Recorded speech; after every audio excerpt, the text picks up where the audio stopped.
Welcome to Culture Wire, the newest program of SFG TV that focuses on the arts and culture scene in San Francisco. I'm your host, Meg Schiffler. We're at the San Francisco Arts Commission Gallery, where Writers Corps is celebrating their 15th anniversary with the exhibition This Place Called Poetry. This episode of Culture Wire isn't about poetry, though. It's all about dance.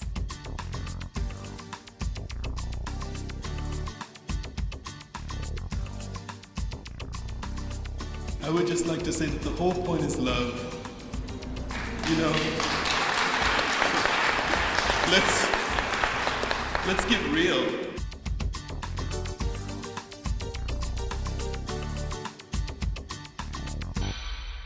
Alonzo King and Lines Ballet are fixtures of the San Francisco arts community. Lines began in 1981 when they set up their first studio in the heart of the Mission. The community dance workshops became popular very quickly.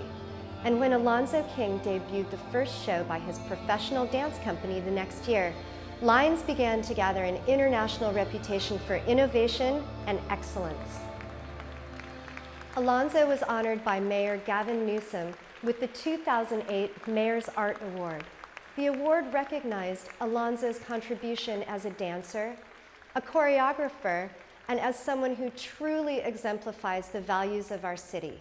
Someone who's lived their lives authentically, at times, yes, may I say, audaciously.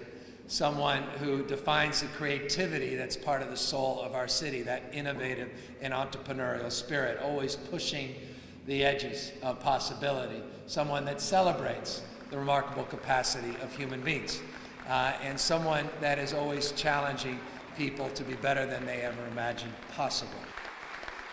Director of Cultural Affairs, Luis Cancel, sat down with Marie Namanich, Executive Director of Lines Ballet, to discuss the company's unique role in San Francisco's cultural landscape and Alonzo King's amazing life in the arts. Here we are with Marie, the Executive Director of Lines Ballet. Hi Anne, how are you today? Fine, Luis, how are you? So what exactly does the Executive Director do for Lines Ballet? Well, my job encompasses all the different aspects of Lines with regard to the business operations and fundraising. So Lines Ballet is actually made up of, I would call it, 3 different distinct business units. There was the Lines Ballet that most people know with the performing arts side of things. And then we started the Lines Ballet educational side, which is the Lines Ballet School, which is focused on pre-professional ballet students who want to really reach where our Lines Ballet performers are now performing at. And then we have the San Francisco Dance Center, which is where we are right now. We have 6 studios, and this is a community organized San Francisco Dance Center where we welcome all dancers, from those that are just beginning to those that have been dancing for all their lives. I've always struck when I see the dancers in the Lines Ballet company, they seem really strong dancers, you know? I mean, sometimes with some dance companies, you don't get that sense of strength. He is attracted, I think, to the dancer who's maybe taller in stature than some dance companies.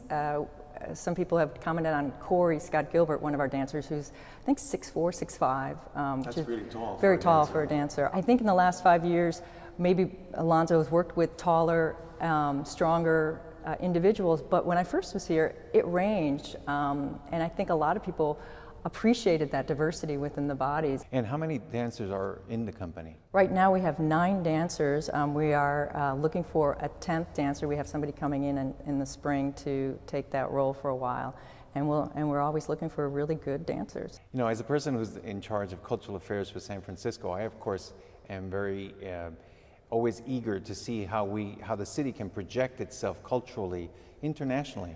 And Lines Ballet really accomplishes that for the city quite a bit. Well, our touring is really a responsibility and has grown as a result of bringing it in-house. We're able to appear in many venues, more so than some of our contemporaries right now. One of the things that strikes me about Alonzo's body of work is his almost quest to look at various different cultures and sources of cultures. He doesn't look at each dance form as being separate. He sees them all connected, all one. He sees them as having a lot of commonalities that he wants to explore. And I think other people look at it as, wow, he's bringing these two different forms together. Whereas I think he's trying to explore the common elements of them all. You know, when Mayor Newsom selected Alonzo King to receive the second Mayor's Arts Award, I think one of the things that really moved him was Alonzo's commitment to education. Could you talk about, you know, how the company is active in dance education? When they come to a class at Lines or a class with Alonzo, they really feel that Alonzo is working with them, the individual, to bring out that artistry with them, with themselves, versus trying to force his choreography or his way onto them. So again, it's, you talked about our strong dancers. I think our dancers look so strong because Alonzo really understands who they are and takes out their strengths and displays them for everybody to see, and doesn't try to force them into a way that they might not show off their best assets.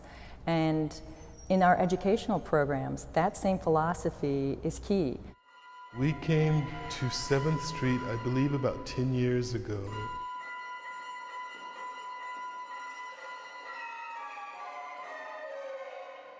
Environment is huge. It is stronger than willpower.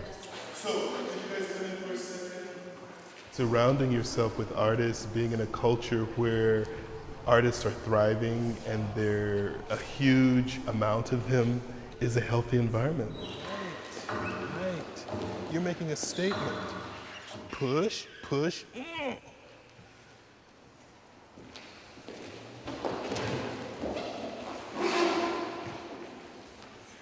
That's better. When I start thinking, I see it actually, well, sometimes I don't see it, but when I do, it's usually from the inside out. It's like watching something being spawned. You go in and you begin to work, excavate, play with the dancers, and then things begin to emerge.